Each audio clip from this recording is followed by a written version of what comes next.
Praise the Lord. प्रभु के नाम की स्तुति हो। आज हम पढ़ेंगे लेवीय व्यवस्था तीसरा अध्याय। और यदि उसका चढ़ावा मेल बलि का हो और यदि वह गाय बैलों में से किसी को चढ़ाए, तो चाहे वह पशु नर हो या मादा, पर जो निर्दोष हो उसी को वह यहोवा के आगे चढ़ाए।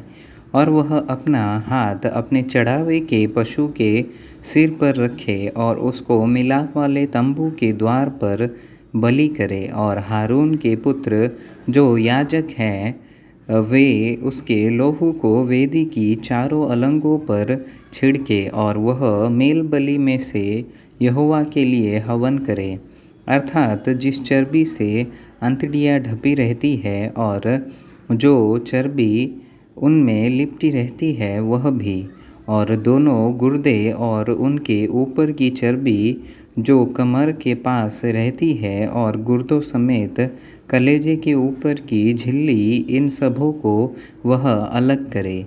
और हारून के पुत्र इनको वेदी पर उस होम बलि के ऊपर जलाए जो उन लकड़ियों पर होगी जो आग के ऊपर है, कि यह यहोवा के लिए सुखदायक सुगंध वाला हवन ठहरे।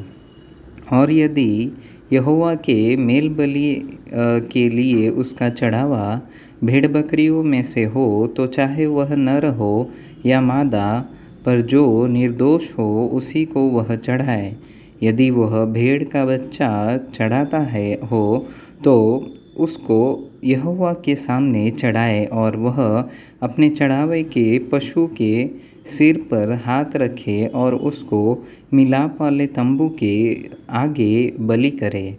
और हारून के पुत्र उसके लहू को वेदी की चारों अलंगों पर छिड़के और मेल बलि में से चर्बी को यहोवा के लिए हवन करे, अर्थात उसकी चर्बी भरी मोटी पूँछ को वह रीढ़ के पास से अलग करे। और जिस चर्बी से अंतड़ियाँ ढपी रहती है और जो चर्बी उन में लिपटी रहती है, और दोनों गुर्दे और जो चर्बी उनके ऊपर कमर के पास रहती है और गुर्दों समेत कलेजे के ऊपर की झिल्ली, इन सबों को वह अलग करे।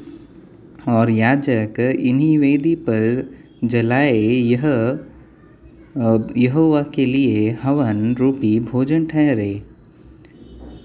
और यदि वह बकरा व बकरी चढ़ाए तो उसे यहोवा के सामने चढ़ाए, और वह अपना हाथ उसके सिर पर रखे और उसको मिलाप वाले तंबू के आगे बलि करे। और हारून के पुत्र उसके लहू को वेदी की चारों अलंगों पर छिड़के, और वह उसमें से अपना चढ़ावा यहोवा के लिए हवन करके चढ़ाए, अर्थात जिस चर्बी से अंतड़ियाँ ढपी रहती है और जो चर्बी उनमें लिपटी रहती है वह भी, और दोनों गुर्दे और जो चर्बी उनके ऊपर कमर के पास रहती है और गुर्दों समेत कलेजे के ऊपर की झिल्ली, इन सबों को वह अलग करे। और याजक इन्हें